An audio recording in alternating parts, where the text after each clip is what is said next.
Good morning, everyone. Welcome to this morning's meditation. Let us all bow down to Shri Mataji, raise our Kundalini and put on a bandhan and that beautiful bhajan. Shri Mataji, please stay in my courtyard. Jai Shri Mataji.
This morning's talk is a birthday felicitation from Delhi in 1984, the 20th of the 3rd, for Shri Mataji.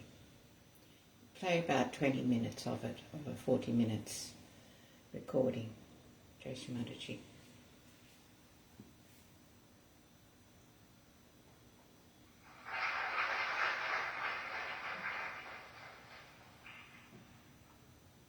In such circumstances, the purity is achieved when Sastra rounds. Friends who have come here to express their kind feelings towards me. Thank you very much.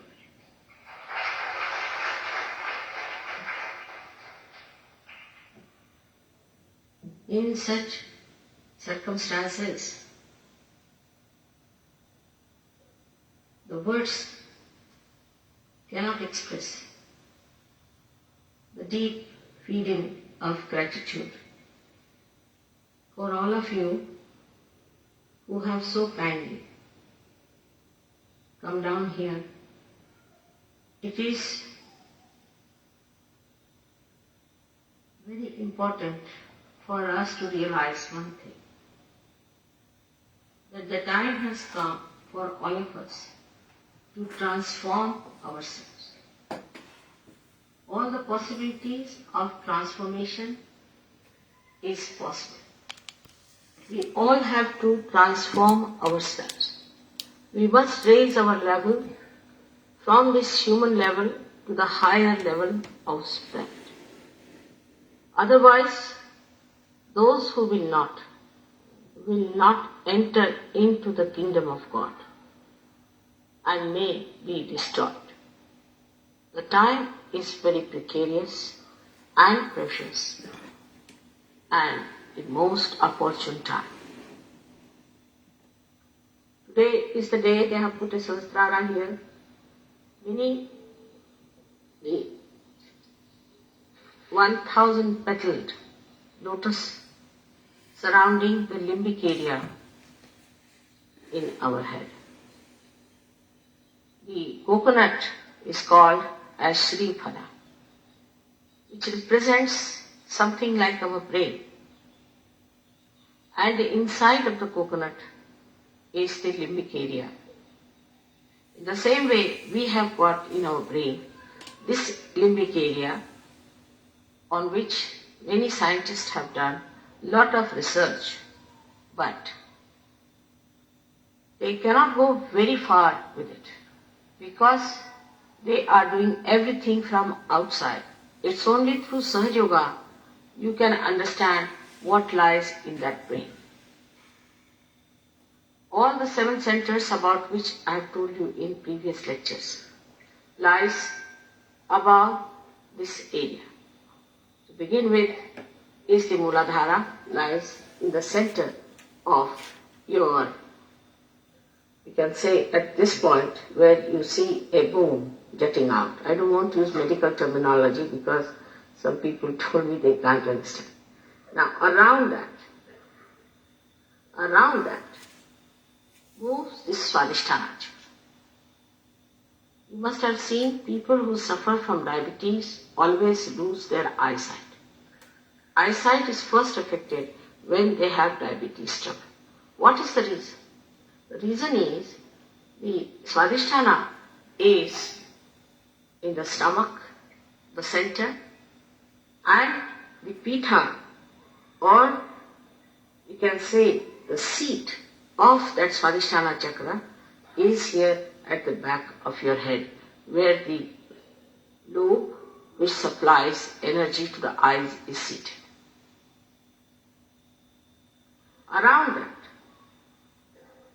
Around that moves the Swadhisthana. In the center is the Muladhara, around that moves the Swadhisthana, which is responsible for its overactivity. When we think too much, it is overactive, and the conversion of the fat cells from the stomach to the brain is done in such a fast speed, when we think too much, we are futuristic, that all other organs are neglected. So such a Swadhisthana which gets hectic, which doesn't understand what to do now, gets out of gear. Because of that, one of the organs, being the pancreas, gets no energy from the Swadhisthana. It goes out of order and you develop diabetes. Anything goes wrong with the Swadhisthana, spoils the seat of the Swadhisthana around the Muladhara, which is in the center.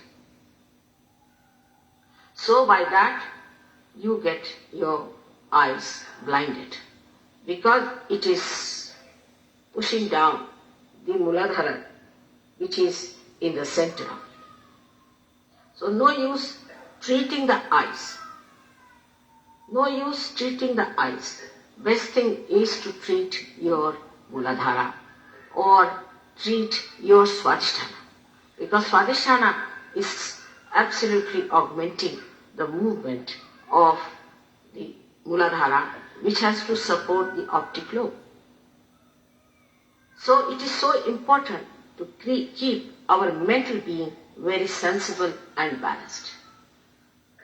It's very important. This is only about one chakra I have told you, but all the 7 chakras lie above the limbic area. All the 7 chakras. So every chakra has got its seat over this limbic area, and it is very important how mentally we are equipped. I don't know what happens in the North India, but in the South, or especially in the Maharashtra, is a common practice of parents all the time asking the children, where is your attention? Laksha kute? Where is your attention? Where is our attention? It is very important. Attention is the most important thing. Where is our attention?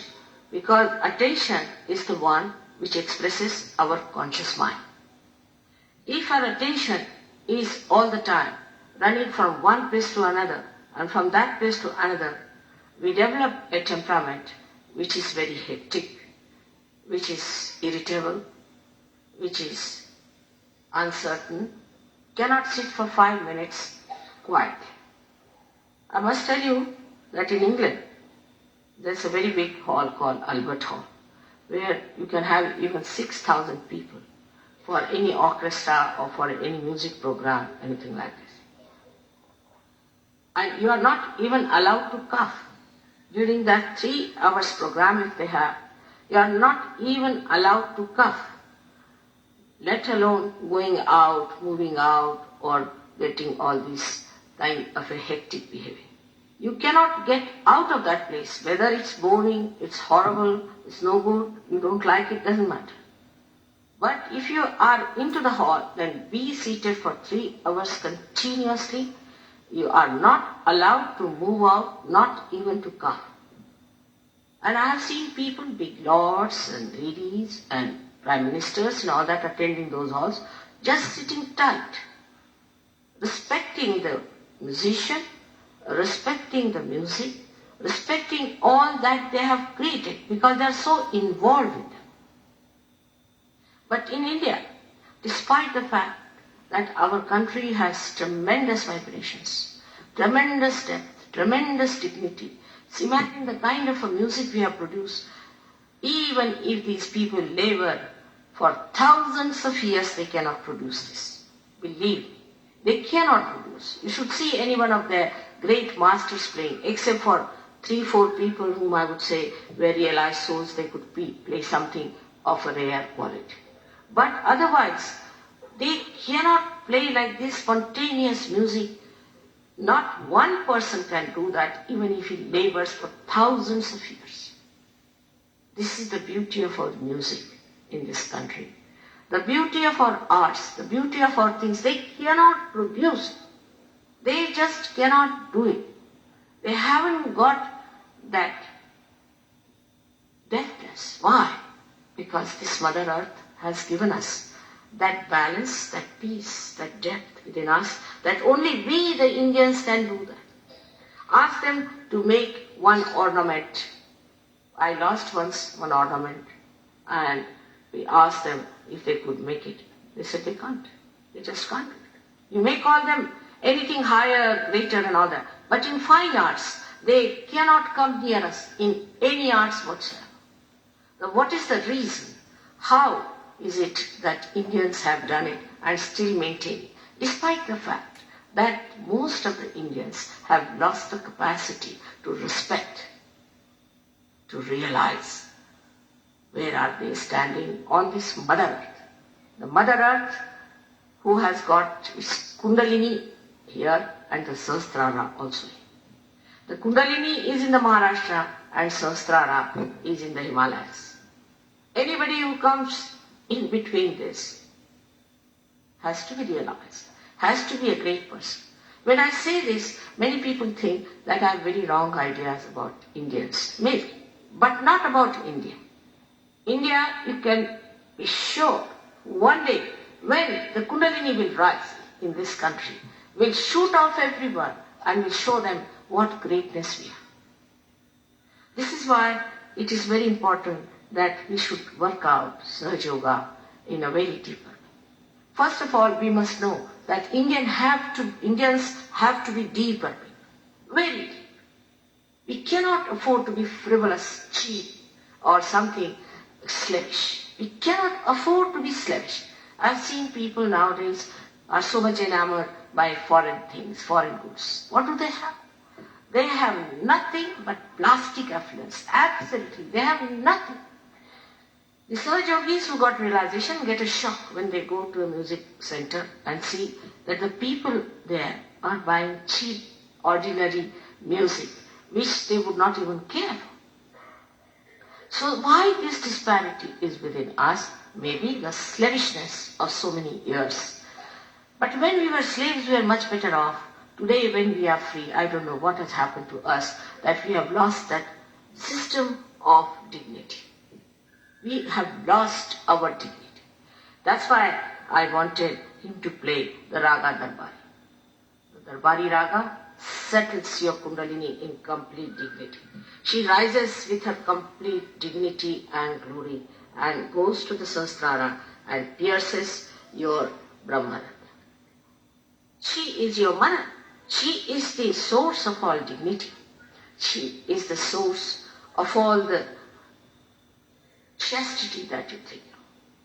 She is the source of all the pride you should have. All those qualities have vanished from my great country, and I cannot understand when that Ambe, that Chandi is going to rise. When are you going to be charmed by that great force that lies with you? You are great people to be born in this country. This Sahasrara of yours is there as represented in the Himalayas. You have Himalayas on your head here, which has to be just ignited with your Kundalini, which lies down. But we live in a very cheap style of life, extremely cheap, which has no dignity. We take to Western life without thinking, what are we? What is our purpose of coming on this earth at this time? We are going to be the leaders of the whole universe. All the world is going to fall at our feet for this. Because, science has failed completely. They have realized science cannot take you too far. And where are they going to fall back? Is this country of ours and on you people who are the great children of this motherland. The Sahasrara lies in the Himalayas. Now how will you believe me that it lies in the Himalayas? If you go any time to visit the ranges of Himalayas, you will be surprised that tremendous vibrations flow from Himalayas towards the sky.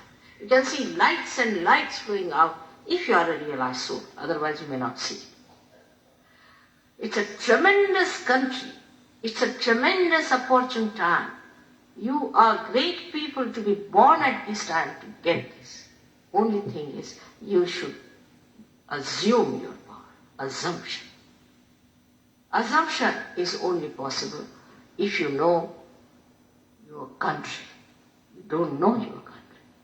You don't know anything about your country. You don't know what beauties it has. Nowhere in the world sandalwood is produced the way it is produced in this country.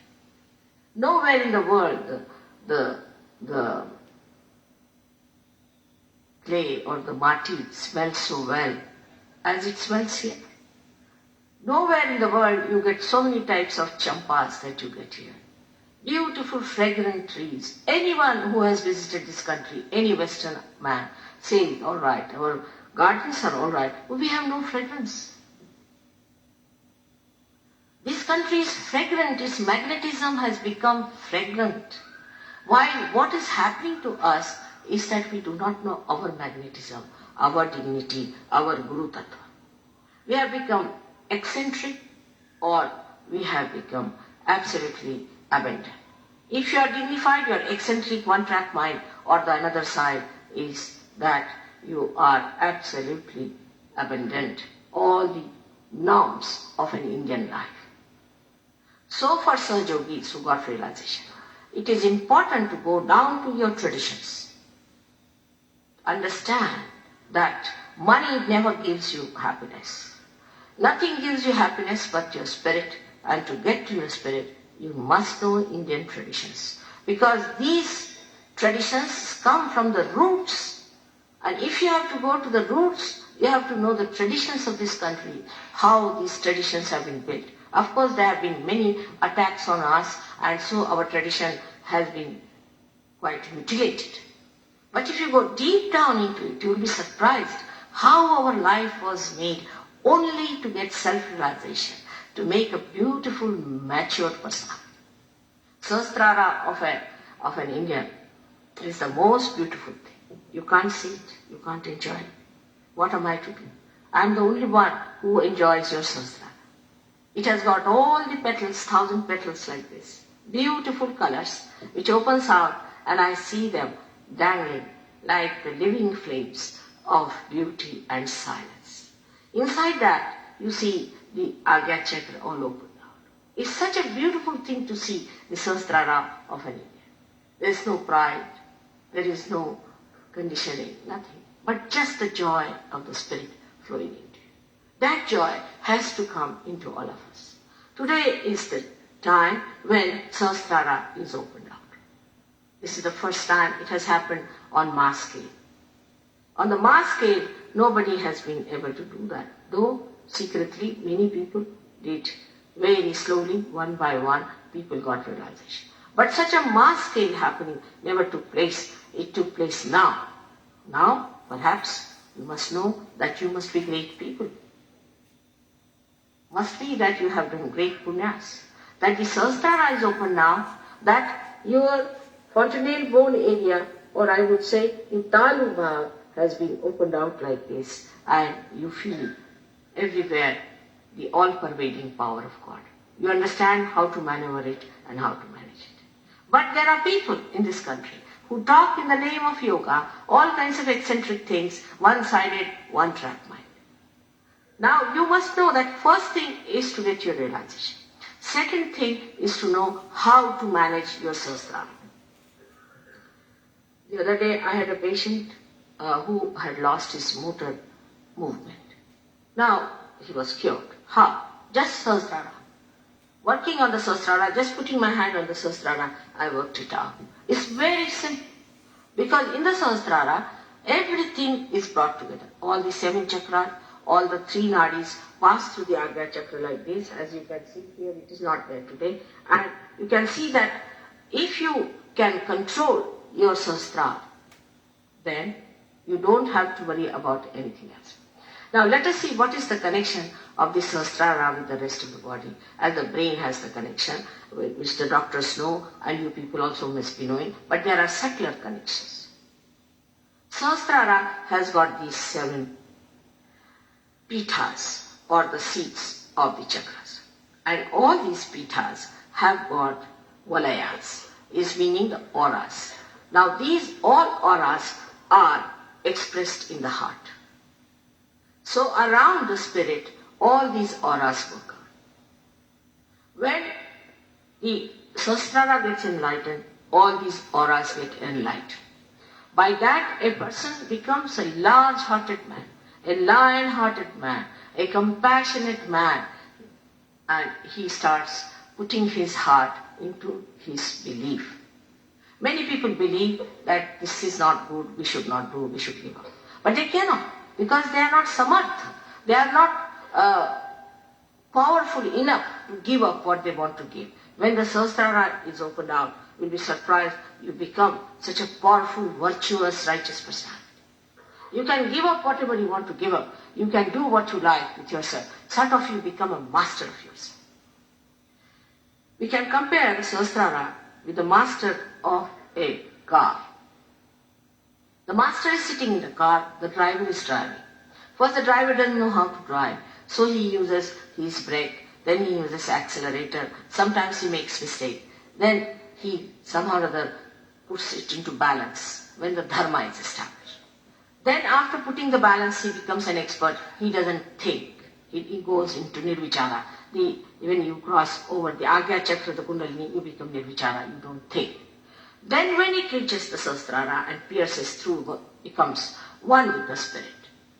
The master becomes distinct in a way that the driver becomes the master. And he watches within himself the driver, the accelerator, and the brake. All of them he watches. This is what happens to you, that you become the karta, you become the master, and you start monitoring everything, yourself seeing it. This is Mr. X, come along, do this job. You are this, do that job. Once the Sahasrara open, all your centers get absolutely filled with the grace of the Holy Ghost. Grace of the Adishakti starts flowing inside you. And all your chakras get filled up with beautiful feeling of contentment. On the Lakshmi Chakra, you get contentment. You do not become greedy. You do not run after other things. Whatever you have, you enjoy. Actually, this is the sad thing. Whatever you have, you never enjoy. You want to enjoy that somebody else has. But when Sahasrara opens up, you enjoy only the things that you have. You just go and see in your house how many beautiful things you have. Just watch them without thinking. You'll be amazed that you have beautiful things with you. And you are not enjoying that, and you are worried about what others have. And that's how people are getting crazy with their greed. Then, when it opens the heart chakra, pure relationships between each other develops. Pure relationships. Wife is a wife, husband is a husband, sister is a sister, brother is a brother. Such beautiful relationship develops within you that you become absolutely pure. Purity is achieved when Sahasrara opens. Purity is what gives you the complete detachment. You are so pure that nothing can attach you. Like a soap. In the soap, you wash everything with the soap. The soap doesn't get dirty. Everything that is dirty washes off. You become like that, a sakshi. Nothing can attach you. Alright? You have things in the house, you have this and that. You're not attached. You become such a generous person. The purity of generosity is so great that you forget what you do for others or give them. There's nothing like other left. You just enjoy giving, enjoy doing for others. And once you open the door from one side, you'll be amazed the door from the other side opens and you're flooded. You're flooded. You don't know what to do, how much I should give, how much I should give. Still it is flooding. Because this door has to open. If this door opens, then Sahasrara takes a new dimension. Absolutely a new dimension of a saint. The greatest thing of a saint is that he never does any adharma. He doesn't do any wrong. You don't have to tell him. So such a saint is born. And such a saint then starts giving the light to others. Actually, opening of the Sahasrara means opening of the light to others. Those people who come only for treatment, I tell them that after all, you must also understand that God is a meticulous personality. Alright, I am compassionate. He is also compassionate. But he thinks that what's this of curing these people? What's this of repairing those lamps which are never going to give light? We have to understand our own worth, that you have to give light to others. You are the light of the universe, and you have to stand up to it and achieve it through deep understanding of your being. Now in Sahasrara, what happens is the integration, because all the 7 chakras are there. All the incarnations are explained why they did like this, why they did like that. For example, at the time of Muhammad Sahib, he found that the people who were worshipping all the idols and all that, they were not worshipping the Nirakar, the essence. Like they were worshipping the flowers, but not the honey. So, he said, better worship the honey. He talked of honey. He talked of honey, but it became again a talk. Human beings know how to make everything into useless stuff. So they started talking about Nirakar. Same with Nanak Sahib when he came. He came because he found Muhammad Sahib was not, whatever Muhammad Sahib did was not sufficient. He had to come. It is Muhammad Sahib only came back to teach you that, see, there is nothing like Hindu, Muslim and all that. That you have to realize. That's why he came. We have forgotten why he came on this earth. And also he talked of the Nirakara. But that also became a talk, just a song or a sort of an akhanda part. That's not he talked. That's not he wanted. Why? All this was just to make you aware of your spirit. Anybody who came on this earth, like Buddha came on this earth at the time when he found people were indulging into absolutely wrong type of attitudes. He came in the 6th century when Tantrika was very powerful. He came in the 1st century when the Tantrika was very powerful. They had started taking shape. He was so worried about that. Then also he thought that talking about Ishvara, people start thinking that you are the Ishvara and that they all become great masters themselves. In the temple he found people were worshipping God and doing all kinds of dirty things. Even now they do it. And they had forgotten that it is God who is sitting here and we are doing all these things. Actually I have heard many pujaris telling me that, Mother, nothing, God never does anything to us. You see, we are above everything. And I asked them, then why are you suffering from paralysis? He said, paralysis everybody gets, but I got it just because I was overdoing the puja of God. They just don't want to accept that. They asked them, then why are you suffering from paralysis? He said, paralysis everybody gets, but I got it just because I was overdoing the puja of God. They just don't want to accept that they are harmed because they did the wrong, absolute wrong at the lotus feet of the Lord. So all these things to stop, Buddha came on this earth. He talked of Anishwaravad. He came on this earth, but after that he felt that Anishwaravad has gone to the other side of it. Absolutely, it's madness now. So he came as Adi Shankaracharya. Just to put it right, they come on one side and see they are going to the one extreme, then to pull them, they come on the other side. It's just a movement from left to right, right to left, like that. All the integration of all these great people can be felt when you open your sastra. You are amazed that how they are related to each other. We are not, they are. Like Christ has said, those who are not against me are with me. Who are those people? Will the Christians explain? They cannot. They don't want to know. They don't want to talk about the future either. They don't want to know about it because they think that they are chosen ones. But once all such chosen ones will have to land in hell, I think, if they go about like this. Jews did the same. Jews would not accept Christ. They would not accept Christ. They said, no, our Messiah is going to come later on, 2000 years back, and this 2000 is permanently 2000. See, it is never finishing. And they said, we must suffer. We must suffer, otherwise without suffering, we cannot meet God. This is their theory. So, all right, have Hitler.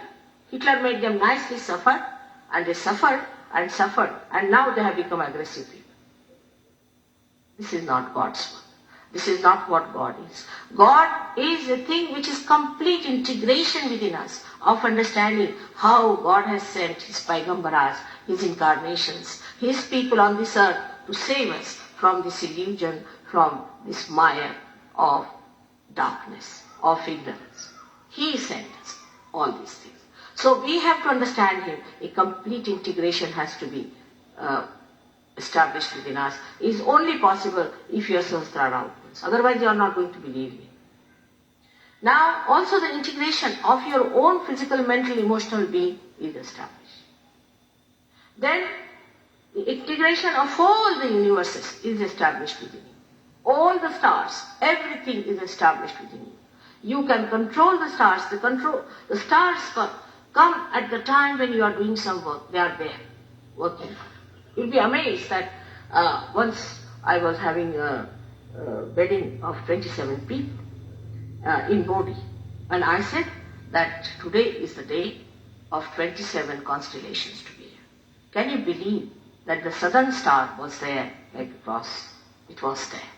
On the sky, anybody could have taken the photograph of that to prove that how the stars and everything becomes just our supporters, our helpers, they act for us. Then all the angels look after. So many miracles the Sahaja Yogis will tell you about what has happened, how Sahaja Yoga is happened. It happens not because it is something great, but it is your own achievement because your Sahasrara has opened. Everything that is created for the goodness of this world is at your lotus feet. Everything that is created for the emancipation of human beings is at your lotus feet. Every moment you will feel that there is somebody holding my hand and taking me ahead and guiding me ahead towards something so great. The whole being will be filled with joy. At the Sahasrara, the name of the Ananda is not Swananda. Swananda is in the heart. But the name of the Ananda at Sahasrara is Niranand. Surprisingly, I am called as Neera in my family. All my family people call me as Neera because my short name is Neera. And luckily also, the place we have got for ashram is also along the river of the Neera, which flows down to the Bhima, which is another tributary of the Krishna River. But this Neera river goes just like the emblem of Sahaja Yoga, which we call as Pradakshina. That's the sign of a Shakti, because Shakti goes round the Shiva like that, and exactly like that it moves. So you'll be surprised, it's not a coincidence, it's a reality that such a place we should have there at Neera, which was the ashrama of Shandilya. Shandilya is my Gotra also. To have the place there and such vibrations, tremendous vibrations. This Shandilya Bhumi has something to do with Punjab. You'll be amazed to know that at the time when Prahlada was born, before that his mother became pregnant and Indra thought that this Hiranyakashipu is a big Rakshasa who was ruling in Lahore. So he thought that better to take her away from there and put her with somebody sensible or marry her off. So on his way, he dropped her at this place near Neera where Prahlada was born. Then Shandilya told him, Shandilya Muni, this is 14,000 years back. Shandilya told him that this boy is going to invoke the Vishnu Tattva so much that he is going to appear as Narsimha. So you better not take this lady with you, but what you have to do is to just wait and see how it works out, and when the child grows of some age, I'll send the child to the father's place. So Indra agreed, and he went down in the south and he got his realization. There's a place called Chidendra where he got realization. Now this Prahlada was living there. Now see, the miracles are like this. And when he was 5 years of age, he was sent to his father, and you know what happened, how Narsimha Avtara came. Now after many years, Peshwas tried to build a temple on the Sangam, on the meeting place of Bhima and Neera river. And they spent 7 crores of rupees just to fill up that area for the temple, and they couldn't do much there. Then 300 or 400 years back, one gentleman thought that he should build the temple and finish the job. So when he thought of that, he dreamt, in his dream, he saw Prahlada himself. And he said that I have already made a statue of Narsimha with my own hands. And the statue is made out of the sand, and it is lying on the Neera river. you can go and find out yourself and put that statue in the temple. So this gentleman went round and he saw the statue made out of sand for thousands of years. He brought that statue and put it in the temple. That statue has tremendous vibrations. Only a realized soul can see. From long distance you can feel the vibrations of that statue made by Prahlada, who in Lahore went, and because of him Narsimha Avtara came and then he ruled in Punjab. This place has got something miraculous, that from the top of the shikhara of the temple, if you put your finger there, you find there's a small little dhara of water flowing, and you can feel it. All these great miracles are still there in our country. But the trouble is, we have no time to know about these things. We have no time to understand what is so great in our country. What we do is to go to some of the temples, and there we find these horrible Brahmins looting us. We just get fed up with that, and we run away. But whatever they may try, they cannot remove the greatness of our country. So today is the day where you are celebrating my birthday.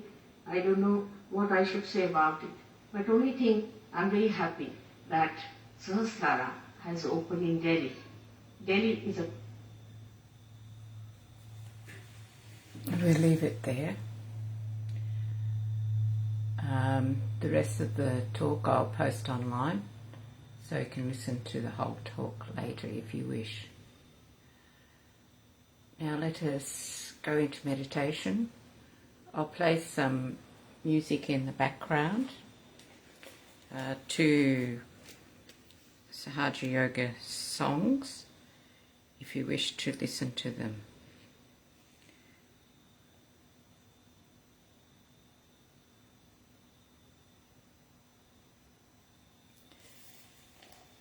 Shri Mataji.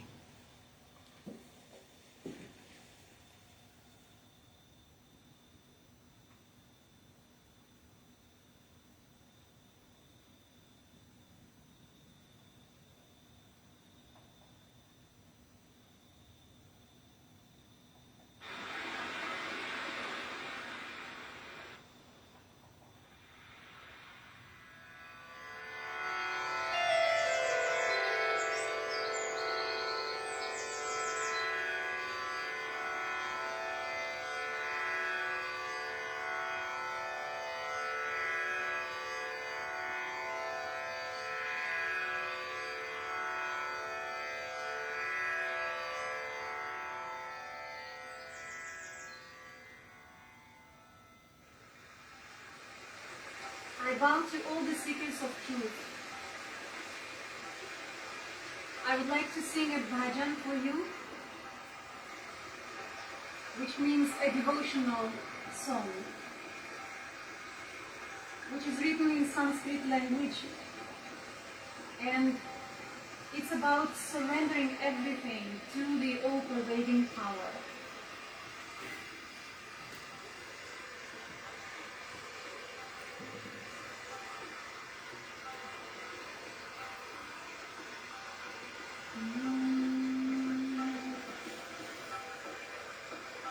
Anyatha sharanam namaste, sharanam mama. Anyatha sharanam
Swayam Sadhya, Swayam Siddhi, Swayam Siddha, Swayam Pratha, Swayam Sadhya, Swayam Siddhi, Swayam Siddha, Swayam Pratha, Sugularatna, Sukrita Krita, Sumati Ganga Samodhala, Manam Samarpayami, Ganam Samarpayami,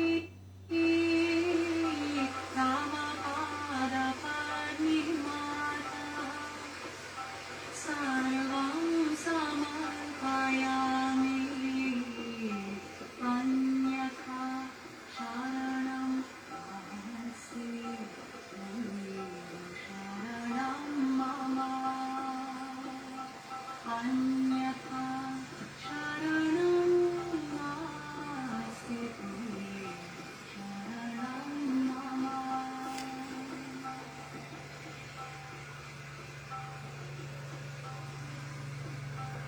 Aniya Vachaniya Anandi, Sukhakarani Dukharini, Aniya Vachaniya Anandi, Sukhakarani Dukharini, Yoga Samsthaparna Arthaya, Aviradishwari Harini, Sangam Samarpayami, Punyam Samarpayami, Tavapada Padmimata, Sarvam Samarpayami, Anyatha Sharanam Nasti, Sharanam Mama, Anyatha Sharanam Nasti, Sharanam Mama.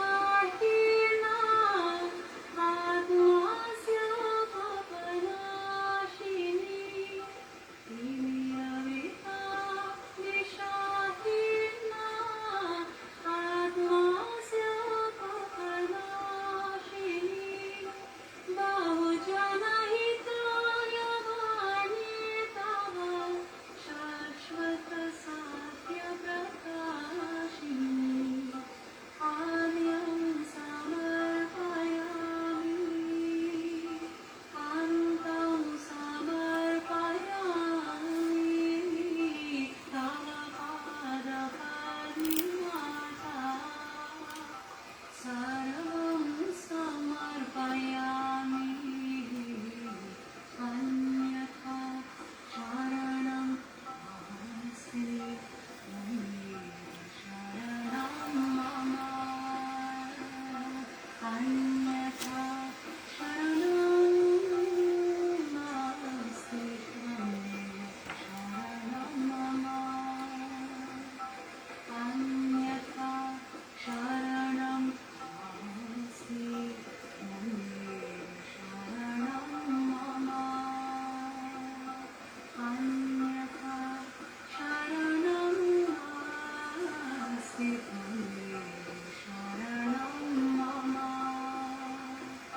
Hridayam Samarpayami, Pranam Samarpayami, Tavapada Padmimata, Sarvam Samarpayami, Anyatha Sharanam Nasti, Sharanam Mama, Anyatha Sharanam Nasti, Sharanam Mama,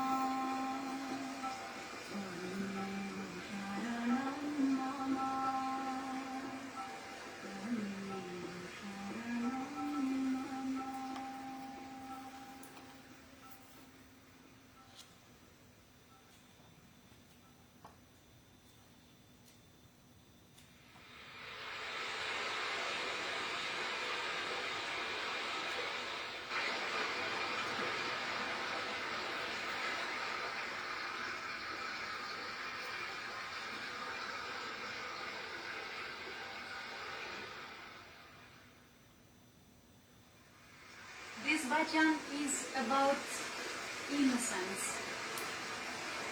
Innocence is a beautiful quality which is eternal, indestructible.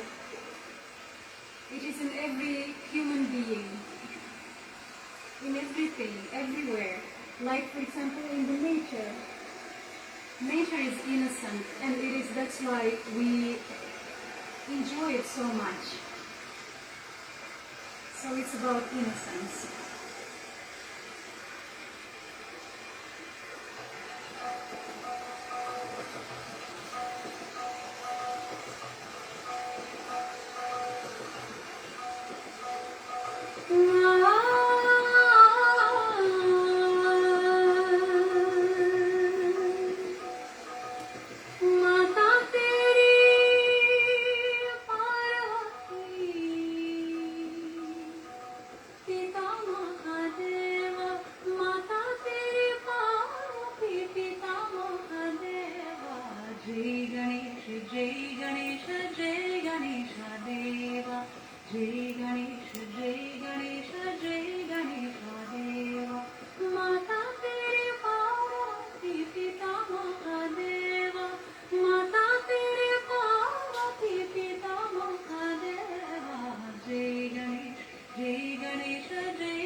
Thank you all for meditating with us today. May we remain surrendered at our Holy Mother's lotus feet. Jai Shri Mataji.